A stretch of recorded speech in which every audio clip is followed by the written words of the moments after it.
നമസ്കാരം. 2008 മുംബൈ ഭീകരാക്രമണ കേസ് പ്രതി താഹാവൂർ ഹുസൈൻ റാണയെ ഇന്ന് ഇന്ത്യയിലെത്തിക്കും. ഇന്നലെ കസ്റ്റഡിയിലെടുത്ത ഇയാളെ പ്രത്യേക വിമാനത്തിലാണ് ഇന്ത്യയിലെത്തിക്കുന്നത്. ഇന്ത്യക്ക് കൈമാറുന്നതിനെതിരെ റാണ നൽകിയ ഹർജി US സുപ്രീം കോടതി തിങ്കളാഴ്ച തള്ളിയിരുന്നു. ഇതോടെയാണ് നിയമ തടസ്സങ്ങൾ പൂർണ്ണമായും നീങ്ങിയത്. NIA-യിലെയും CBI-യിലെയും 6-അംഗ സംഘം കഴിഞ്ഞ ഫെബ്രുവരി മുതൽ US-ലുണ്ട്. ഭീകരബന്ധ കേസിൽ 2009 ഷിക്കാഗോയിൽ അറസ്റ്റിലായ റാണ US-ലെ ലോസ് ആഞ്ചലസ് ജയിലിലായിരുന്നു.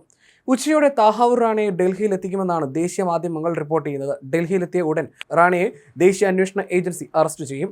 റാണയെ ഇന്ത്യയിലേക്ക് കൊണ്ടുവന്നാൽ കൈമാറ്റ വ്യവസ്ഥകൾക്കനുസരിച്ചാവും കസ്റ്റഡി തീരുമാനമെന്ന് മുംബൈ പോലീസ് അറിയിച്ചു. 2008 മുംബൈ ഭീകരാക്രമണവുമായി ബന്ധപ്പെട്ട് ദേശീയ അന്വേഷണ ഏജൻസി രജിസ്റ്റർ ചെയ്ത കേസിലാണ് റാണയെ അമേരിക്കയിൽ നിന്ന് ഇന്ത്യക്ക് കൈമാറിയിരിക്കുന്നത്. ഡൽഹിയിലെയും മുംബൈയിലെയും 2 ജയിലുകളിൽ ഉയർന്ന സുരക്ഷാ ക്രമീകരണങ്ങളാണ് ഏർപ്പെടുത്തിയിട്ടുള്ളത്. ഇയാളെ എത്തിക്കുന്നതിന് മുന്നോടിയായി വിമാനത്താവളത്തിൽ ഉൾപ്പെടെ സുരക്ഷ കൂടുതൽ ശക്തമാക്കിയിട്ടുണ്ട്. ഭീകരാക്രമണം ആസൂത്രണം ചെയ്യുന്നതിന് മുംബൈ സന്ദർശിക്കാൻ ഹെഡ്ലിക്ക് വിസ സംഘടിപ്പിച്ച് നൽകിയത് റാണയുടെ സ്ഥാപനമാണെന്ന് കണ്ടെത്തിയിരുന്നു. ഡൽഹിയിൽ എത്തിക്കുന്ന റാണയെ ദേശീയ സുരക്ഷാ ഉപദേഷ്ടാവ് അജിത് ഡോവലിന്റെ മേൽനോട്ടത്തിലാവും NIA ചോദ്യം ചെയ്യുക.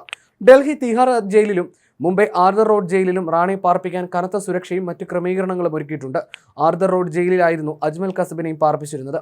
പാക് വംശജനായ ഈ കനേഡിയൻ പൗരനാണ് മുംബൈ ഭീകരാക്രമണ കേസിലെ ബുദ്ധികേന്ദ്രങ്ങളിൽ ഒരാളെന്ന് ഇന്ത്യ കണ്ടെത്തിയിരുന്നു. US സുപ്രീം കോടതി ചീഫ് ജസ്റ്റിസ് ജോൺ റോബർട്ട്സ് ആയിരുന്നു റാണയുടെ ഹർജി തള്ളിയത്. ഇതോടെ ഇയാളെ ഇന്ത്യയിലേക്ക് കൊണ്ടുവരാനുള്ള ശ്രമം കേന്ദ്രം വേഗത്തിലാക്കുകയായിരുന്നു. 64-കാരനായ താഹാവൂർ റാണയെ ലോസ് ആഞ്ചലസിലെ മെട്രോപൊളിറ്റൻ ജയിലിലായിരുന്നു പാർപ്പിച്ചിരുന്നത്.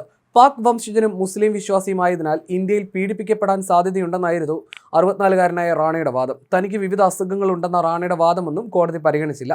ഇന്ത്യ കഴിഞ്ഞ കുറേ കാലമായി തന്നെ റാണയുടെ പിറകെയുണ്ട്. റാണയെ ഇന്ത്യക്ക് കൈമാറുമെന്ന് US പ്രസിഡന്റ് ഡൊണാൾഡ് ട്രംപ് ജനുവരിയിൽ പ്രധാനമന്ത്രി നരേന്ദ്രമോദിയുമായി നടത്തിയ ഉഭയകക്ഷി ചർച്ചയ്ക്ക് ശേഷം പ്രഖ്യാപിച്ചത് വലിയ വാർത്തയായിരുന്നു.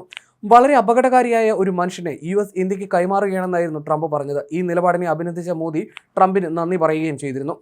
1961 ജനുവരി 12 പാകിസ്ഥാനിലെ പഞ്ചാബിലെ ചിചാവത്നിയിലെ ഒരു സമ്പന്ന കുടുംബത്തിലാണ് താഹാവൂർ ഹുസൈൻ റാണ ജനിച്ചത്.